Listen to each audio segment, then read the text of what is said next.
Salam sejahtera dan selamat pagi. Anda bersama saya Hafiz Rosli dan juga Hakim Rahman. Kami berdua ketika ini bersiaran secara langsung dari rumah dan dalam awal pagi pada hari ini kita nak bercakap lebih sedikitlah mengenai pelaksanaan Perintah Kawalan Pergerakan penuh yang bermula daripada semalam sehingga 14 Jun ini. Ini merupakan fasa pertama dan semestinya kita nak bercakap juga mengenai bagaimana kita nak menguruskan kesihatan mental dan juga psikologi ketika PKP ini. Memang pelaksanaan Perintah Kawalan Pergerakan PKP ini menuntut kita untuk berada di rumah sebagai usaha untuk kita memutuskan rantaian jangkitan COVID-19. Namun ketika mana kita berada di rumah ni, kita tidak digalakkan untuk keluar dan hanya untuk urusan penting saja, dan ia sedikit sebanyak akan memberi tekanan kepada masyarakat. Jika dahulu kita boleh melancong, keluar beriadah, dan kini hanya boleh berada di rumah saja, dan banyak juga laporan kesihatan mental dan juga masalah psikologi yang timbul susulan daripada situasi ini, Hakim. Ya, dan ditambah pula dengan uh, keadaan di mana ada yang hilang mata pencarian kerana perniagaan tak dapat operasi, dan banyak lagi perkara yang menyumbang kepada faktor ataupun keadaan yang boleh menjejaskan kesihatan mental ataupun psikologi kita. Jadi untuk itu kita nak bersama dengan Profesor Datin Dr. Mariani Makno, pakar psikologi Segi Universiti. Assalamualaikum, selamat pagi Prof. Ya, Waalaikumsalam. Selamat pagi. Prof, secara umumnya kalau kita lihat kita kembali menempuh waktu sukar ini, sewaktu PKP pertama kita saksikan ada laporan-laporan individu yang mengalami tekanan mental disebabkan pelbagai faktor. Pada kali ini PKP kali kedua, sekali lagi PKP penuh ini, kita juga mungkin berhadapan dengan keadaan yang sama. Bagaimana caranya ataupun untuk kita menguruskan, kerana kita sepatutnya sudah boleh belajar daripada pengalaman yang lalu, Prof. Ya, sebenarnya kalau kita nak cakap tentang apa yang berlaku sekarang ini, semua tak kira lapisan masyarakat yang mana, kedudukan, status, semua stres. Ya. Sama ada stres itu adalah stres yang berbentuk lebih positif ataupun stres yang lebih negatif. Ya. Dan bila saya cakap ini, saya cakap secara umum, ya, kerana kalau kita nak spesifik kepada golongan atau individu yang tertentu, mereka berbeza. Jadi tak semuanya sesuai dengan apa yang kita nak bincangkan. Jadi sebab itu saya maklumkan di sini, kita bincang secara umum, ya. Kalau kita lihat, kita semua individu berbeza, latar belakang berbeza, okey, di mana kita duduk pun lokasinya berbeza, saiz rumah pun berbeza. Jadi sebab itulah saya kata stres itu berbeza. Jadi apa yang paling penting kan, yang samanya ialah kita semua duduk di rumah. Sebab itu kita ada hashtag stay home. Ya. Jadi bagaimana kita nak kawal emosi kita, tingkah laku kita. Kerana kalau kita kata psikologi, dia melibatkan tingkah laku, emosi, perasaan, ini yang membawa kepada stres ataupun tekanan. Ya. Jadi saya ingin mengambil, saya banyak berfikir juga macam mana nak bantu masyarakat kita. Kerana kita saban hari, saban waktu bercakap tentang kesan psikologi, macam mana nak kawal psikologi. Banyak di media sosial, banyak di radio, TV, semua bercakap. Tapi kadang-kadang mereka boleh ikut, kadang-kadang mereka tak boleh ikut. Jadi di sini saya ingin mengambil pendekatan menggunakan perkataan-perkataan yang mereka mudah ingat. Kita selalu gunakan hashtag stay safe, hashtag stay home. Jadi saya ingin menggunakan hashtag stay ini sebanyak yang mungkin. Yang pertama ialah stay in the present. Maknanya kekal dalam apa yang kita lalui sekarang. Terima hakikat bahawa di luar sana dah lockdown. Tak boleh buat apa, kita tak boleh mengubah keadaan, tetapi kita diri sendiri boleh mengubah siapa diri kita untuk memastikan fizikal kita, mental kita dalam keadaan sihat. Jadi bila saya kata stay in the present, maknanya jangan ingat yang lepas-lepas. Yang lepas-lepas boleh diingat apabila diambil sebagai pengajaran. Tetapi kalau yang negatif, tinggalkan. Dan jangan ingat yang ke depan. Kalau kita ingat yang ke depan, kita akan bimbang, cemas, macam mana ni, budak-budak tak belajar macam mana. Jangan ingat. So saya kata, stay in the present. Kawal apa yang kita boleh kawal dengan sebaik mungkin. ikut SOP seadanya. Ya. Dan yang kedua ialah stay with your five senses. Kekal dengan 5 deria kita, iaitu deria dengar, lihat, rasa, sentuh dengan bau. Maksudnya sini ialah kita gunakan segala deria ini ke jalan yang lebih positif. Kita nak sihat fizikal, jadi kita perlu gunakan semua deria kita, contohnya pemakanan yang baik, menggunakan bau-bau. Kalau kita rasa agak-agak stres, keluar sedikit, keluar rumah, kalau ada kehijauan itu, lihat, pandang. Divert ataupun lencongkan pemikiran kita daripada apa yang kita streskan dalam keadaan lockdown ini, ya. Sebab semua manusia sekarang ini stres, ya. Dan dalam masa yang sama juga tidur kita mesti cukup. Bila tidur kita cukup, barulah kesemua 5 deria itu dapat berfungsi dengan baik. Kerana kalau kita stres, salah satu simptomnya ialah kita kurang tidur. Sebab itu kita punya fikiran dan perasaan kita haruslah berada dalam keadaan yang tenang, terima hakikat dan sebagainya. Jadi tidur kena cukup, diet kena orang kata sempurna dan kemudian lakukan senaman. Baik, mungkin ada orang di luar sana kata, macam mana nak bersenam, stres tak boleh keluar. Keliling rumah boleh. Nanti keliling rumah orang kata macam orang gila pula. Jadi be kreatif. Be kreatif, ya. Dan seterusnya saya kata ialah apa yang kita boleh buat ialah kita tahu sekarang ni Hakim dengan Hafizi, ya, kebanyakannya sekarang ni bekerja dari rumah. Tapi sekarang ini tidak ada PDPR kerana anak-anak cuti sekolah. Tu dia. Anak-anak cuti sekolah. Maknanya kalau 5 orang anak, 5 orang lah dalam rumah tu dengan riuh, dengan bising, mana dengan mak dengan ayah nak bekerja dari rumah, nak siapkan tugasan dari arahan-arahan majikan. Jadi plan your time. Orang kata perancangan bestari sang penting. Ya. Prof, itu antara kaedah-kaedah yang boleh digunakan untuk kita mencapai orang kata stay in the present, mindfulness untuk kita tidak terlalu gusar memikirkan masa hadapan. Tapi Prof, dalam masa sama, psikologi manusia ni, kita ni hidup bersandarkan harapan. Kita mengharapkan sesuatu yang lebih baik di masa hadapan. Kita tak boleh lari daripada keadaan itu. Bagaimana mungkin kita boleh membuat perancangan? Adakah dengan setting up short term goals, mid term goals ataupun long term goals itu boleh membantu kita untuk mengharungi tempoh sukar ini? Adakah itu antara tips ataupun kaedah yang terbaik untuk kita kekal bergerak ke hadapan dan tidak orang kata apa terperuk di rumah dengan memikirkan sehingga fikiran kita ni wanders around sampai fikir bukan-bukan? Ya. Itu yang saya nak sebut tadi, Hakim Hafizi, ya. Yang seterusnya saya kata ialah smart planning. Maksudnya perlu ada objektif jangka pendek dan objektif jangka panjang. Ya. Kalau objektif jangka pendek, kita tahu bahawa ada di antara di luar sana, rakyat di luar sana yang memang dah tak ada kerja. Yang kerjanya mungkin separuh bulan, ya. Kalau daripada 30 hari masuk 15 hari. Jadi masing-masing stres, tak ada duit.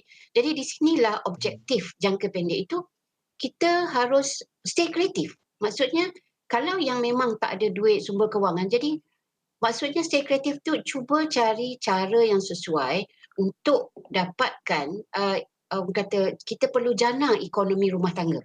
Jadi perlu kreatif untuk jana. Kita ada online semua, jadi kita gunakan itu. Memang orang di luar sana kan kata senang cakap. Kalau kita tak cuba tak tahu lagi.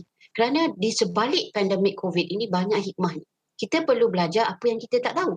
Ya, itu objektif jangka pendek. Bagi objektif jangka panjang pula, kita harus menerima apa yang kita kata orang kata prepare for the worst. Prepare for the worst, dan kita perlu fikirkan yang terburuk, tapi dalam masa yang sama kita perlu menyediakan apa yang kita boleh buat untuk individu, untuk kita sendiri. Kalau saya, untuk saya sendiri, untuk seisi rumah saya. Jadi di sini sekarang ini masing-masing perlu ada komunikasi yang berkesan. Di sebalik objektif jangka pendek, objektif jangka panjang itu, perancangan ada. Tapi dalam merancang itu, Fizi dengan Hakim, dalam rumah itu ada suami dan isteri. Jadi komunikasi mereka harus baik. Kalau komunikasi mereka tidak baik, macam mana mereka mungkin nak boleh buat perancangan? Macam mana mereka nak boleh rancang aktiviti anak-anak di rumah dalam waktu cuti sekolah ini? Sebab tujuan kita ialah untuk pastikan bahawa kita sihat fizikal dan dalam masa yang sama kita sihat mental. Sihat mental maksudnya ialah kita tidak mahu bimbang, kita tidak mahu cemas, kita tidak mahu takut, kita tidak mahu stres. Ya, kita tidak mahu stres. Jadi perkara-perkara ini sangat penting. Itu yang seterusnya yang dikatakan smart planning, objektif jangka pendek dan objektif jangka panjang. Dan Hafizi dah yang paling penting ialah kalau kita ada masalah, stay connected. Kita ada handphone, kita boleh berhubung dengan siapa-siapa di luar sana, sama ada ibu, ayah, adik-beradik atau kawan-kawan rapat. Bila kita ada masalah, luahkan, voice out, bincang. Kerana kalau kita ada masalah, kita terperuk sendiri-sendiri dalam bilik, anak datang nak makan pun keluar-keluar, suami nak makan pun lapar ataupun isteri pun dah bising makanan di dapur bahan tak ada. Jadi jangan keseorangan. Kita ni adalah sistem ekologi yang melibatkan manusia. Jadi manusia itu harus berhubung dengan manusia. Jadi kita ini harus berbincang melalui apa yang kita boleh lakukan dengan platform yang ada. Kita tak boleh keluar lockdown. Tetapi pada saya itu tidak menghalang kita untuk berhubung dengan orang lain. Dan Prof, tadi kita dah bercakap kebanyakan apa yang Prof katakan ini merupakan satu tindakan yang perlu dilakukan oleh orang dewasa untuk kita pastikan dari segi perkembangan psikologi kita masih lagi berada pada tahap yang baik dan sebagainya. Dan kita nak melihat juga kepada perkembangan dari segi psikologi kanak-kanak ketika mereka ini berdepan dengan PDPR, walaupun ketika ini masih lagi bercuti dan sebagainya, tapi kita tidak mahu pada masa hadapan nanti sekiranya PKP ini dilanjutkan dan sebagainya, kita nak pastikan juga dari segi kesihatan mental dan juga perkembangan psikologi mereka pada tahap yang baik. Ketika mana mereka juga tidak dibenarkan untuk bersukan dan sebagainya, tidak dibenarkan untuk beriadah, yang boleh hanya jogging dan aktiviti yang berkumpulan tidak boleh. Bagaimana ibu bapa harus mainkan peranan di sini untuk pastikan dari segi perkembangan psikologi anak-anak mereka ini pada tahap yang optimum, pada tahap yang baik? Okey, kalau kita bincang ataupun kalau kita nak sebut tentang kanak-kanak, mereka ini adalah kanak-kanak individu yang masih lagi meneroka diri mereka, memahami siapa diri mereka dengan bergaul dengan kawan-kawan.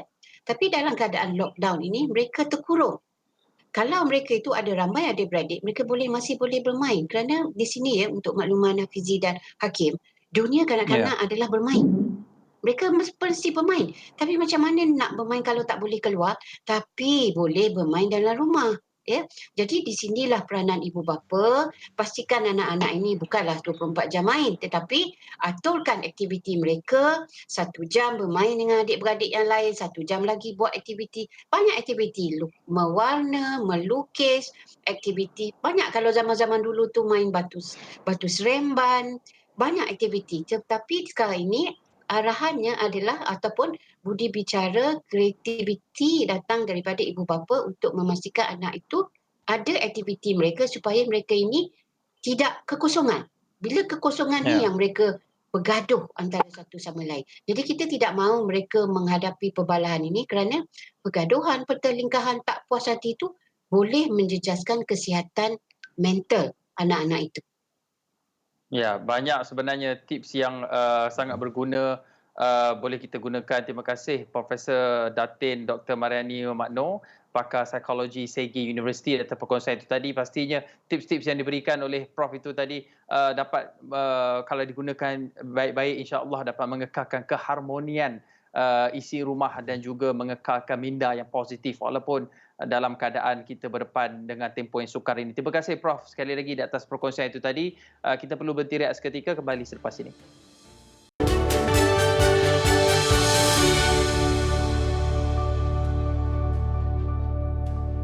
Baik, kembali bersama saya Hafiz Rosli dan juga Hakim Rahman. Ketika ini kami bersiaran secara langsung dari rumah dan kita masih lagi nak membincangkan mengenai pelaksanaan PKP ini.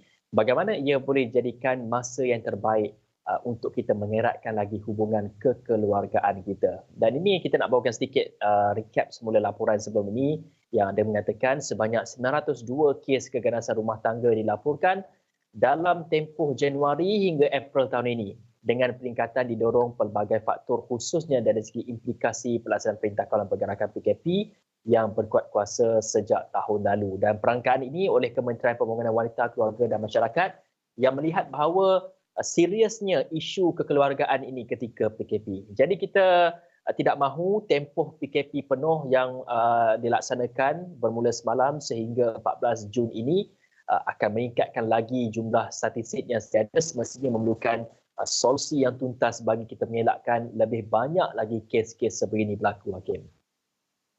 Dan dalam awal pagi ni kita nak terus saja bersama dengan Cik Zaid Mohammad, perunding motivasi keluarga, untuk kita mendapatkan apa mungkin tips ataupun bagaimana cara kita menguruskan isi rumah ni agar kita dapat meningkatkan keharmonian dan mengelak daripada berlakunya kes-kes domestic violence seperti yang Hafiz sebutkan awal tadi. Cik Zaid, bagaimana kita secara umum dulu, bagaimana untuk kita elak berlakunya daripada kes keganasan rumah tangga ketika PKP ini dilaporkan? PKP lalu memang dah confirm bila PKP kes keganasan rumah tangga tu meningkat. Bagaimana kita nak elak kali ini? Okey, terima kasih Hafizi, Hakim. Okey, pertama sekali saya rasa benda ni berlaku di seluruh dunia. Bukan di Malaysia sahaja, di negara-negara mana yang ada lockdown, kebanyakannya akan berlaku keganasan rumah tangga. Kerana secara logiknya pun memang macam itulah. Biasanya kita bebas ke sana sini, tiba-tiba berkumpul dalam seolah-olah satu penjara lah. Jika rumah tu tak bahagia, benda tu boleh jadi penjara. Tapi kalau rumah tu bahagia, okey, dia jadi seronok, duduk ramai-ramai. Pertama sekali kita kena belajar dari sejarah lah. Kalau dah terbukti PKP 1, 2, 3 dah banyak kes-kes macam ni, kita tak boleh buat benda yang sama lah, sebab pasti lockdown ni pun akan meningkat kes-kes keganasan rumah tangga. Jadi semua pihak kena memainkan peranan lah. Pihak kerajaan saya rasa dah ada plan dia, Kementerian Wanita mesti ada lah plan tindakan dia, tetapi kita sebagai rakyat, sebagai jiran, sebagai rumah tangga kita sendiri, kita kena jaga juga. Contohnya jiran-jiran kena alert sikit lah, kena peka sikit lah. Kalau rumah tu macam ada potensi biasanya berlaku pergaduhan ke, kita kena alert, kita kena tengok rumah ni. Bukan kita nak menyibuk, bukan, tetapi kita lebih pada prihatin. Kita tak adalah sampai nak tahu semuanya kan, tetapi kita prihatin lah kalau ada menjerit ke, ada bunyi yang lain macam ke, kita kena jangan buat tak tahu, jangan kata ni bukan hal aku ni, tak boleh. Jadi inilah peranan masing-masing saya rasa, dan insya-Allah kalau kita menjadi mata-mata di kawasan perumahan kita, InsyaAllah mereka pun takut nak buat keganasan sebab mereka tahu jiran-jiran nampak dan sebagainya. Jadi kita tak nak perkara-perkara sebegitu berlaku lagi dalam PKP kali ini, dan semestinya kita perlu memupuk nilai keharmonian dalam keluarga kita. Di institusi kekeluargaan itu mungkin apakah peranan yang perlu dimainkan oleh si bapa sebagai ketua keluarga dan juga si ibu dan juga anak-anak itu sendiri? Bagaimana peranan ini boleh membentuk ataupun memupuk keharmonian dalam keluarga itu sendiri? Okay. Memang sangat banyak peranan suami, isteri, anak-anak. Saya selalu guna analogi macam ni. Kalau PKP tu kita ada dua pilihan sebenarnya. Kalau yang porak-poranda tu kita panggil perang sampai keluarga pecah, PKP. Tetapi kita tak nak yang tu, kita nak ambil yang positif, iaitu PKP, peluang keluarga positif. Ini kita nak pegang. Dan ini menjadi tugas, tanggungjawab terutama ibu bapa lah. Terutama bapa lah agaknya yang sebagai ketua keluarga. Saya suka selalu guna macam kita ni menjalankan sebuah organisasi keluarga, kita kena ada plan, kita kena ada strategi, ada perancangan. Salah satu cadangan saya ialah masing-masing ada peranan masing-masing. Contohnya bapa, dia tu macam Perdana Menteri.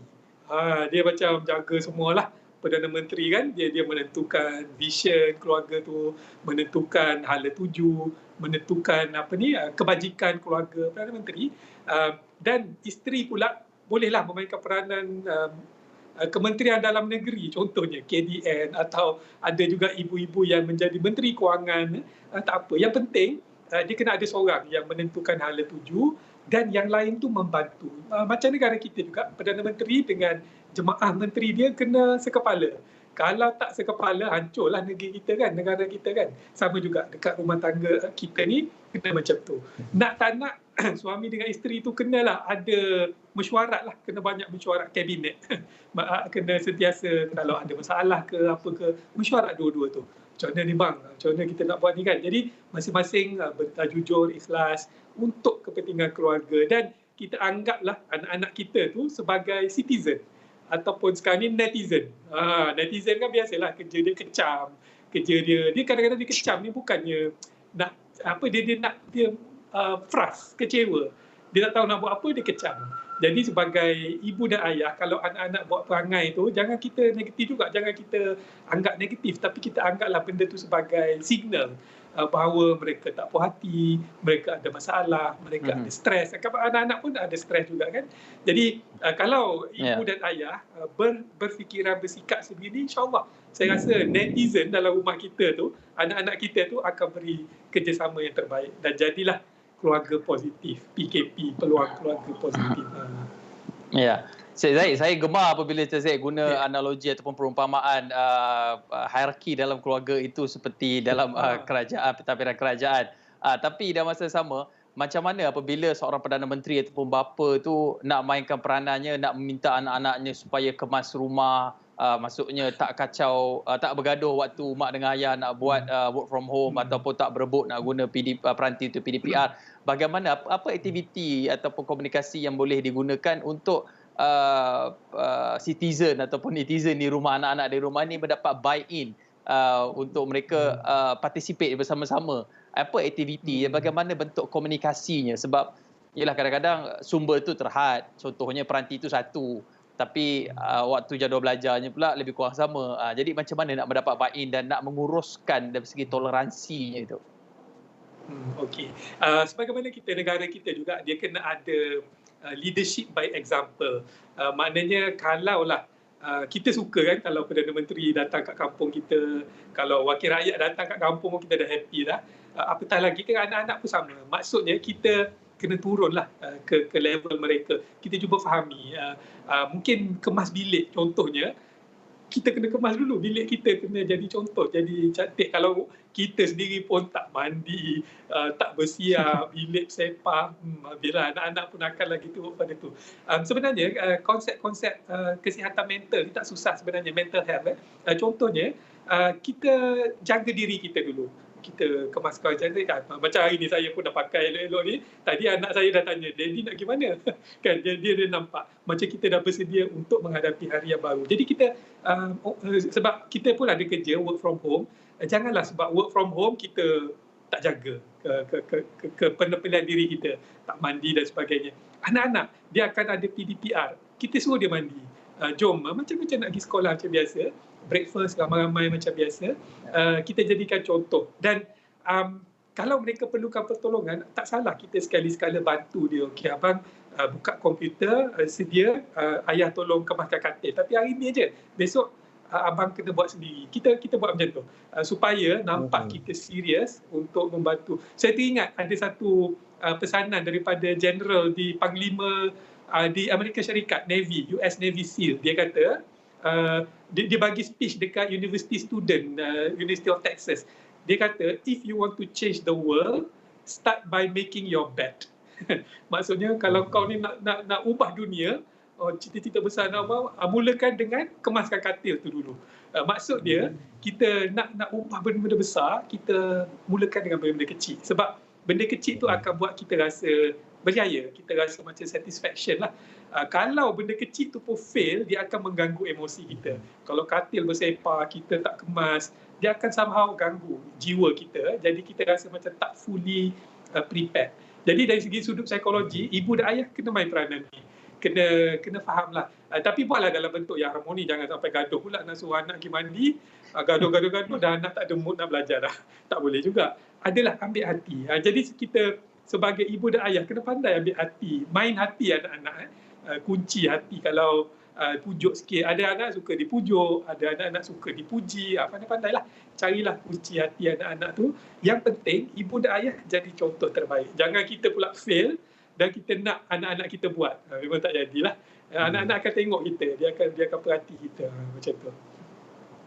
Cik Zaid, jadi kita nak mengekalkan keharmonian rumah tangga ni, dan mungkin sekiranya ada keluarga yang ada dari segi keretakan rumah tangga dan juga boleh berlakunya keganasan rumah tangga, apa cara yang terbaik, apa perlu mereka lakukan? Adakah mereka ni perlu mendapatkan pertolongan dan adakah juga mereka ni perlu mendapatkan agensi-agensi yang berkaitan supaya kita tidak mahu perkara yang tidak diingini berlaku dalam keluarga itu?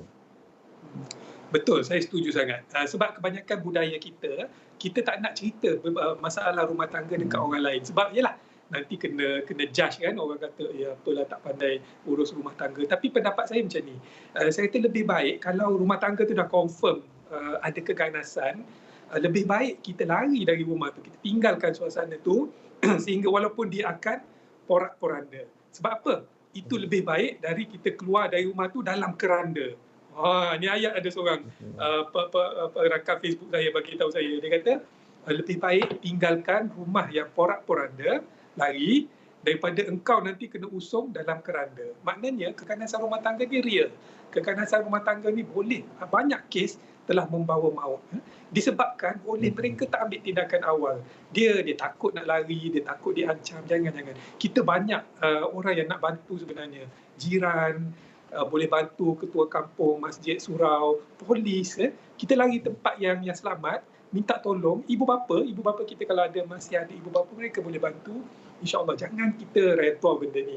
Sebab benda ni somehow akan, bila orang dah mula mendera, dia akan lebih berani. Mula-mula mungkin dia marah, lepas tu dia pukul, lepas tu dia akan dera, lepas tu dia akan mencederakan. Jadi kita tak naklah sampai kes ni berlarutan sehingga menyebabkan kematian. Sebenarnya benda tu boleh elak. Kuatkan semangat. Memang takut. Kita carilah jalan bijaklah, jangan sampai kalau macam di United States kan, dia orang boleh call, dia kata I want to order pizza. Dia call 911, tapi dia bagi tahu operator kat sana, okey saya nak order pizza. Jadi kod tu orang sana dah tahu dah, oh dia ni ada masalah kat rumah. Jadi mereka akan hantar polis, cuba ada pantau. code word dia lah, secret word dia. Ada code word. Ya. Kita boleh buat benda macam tu.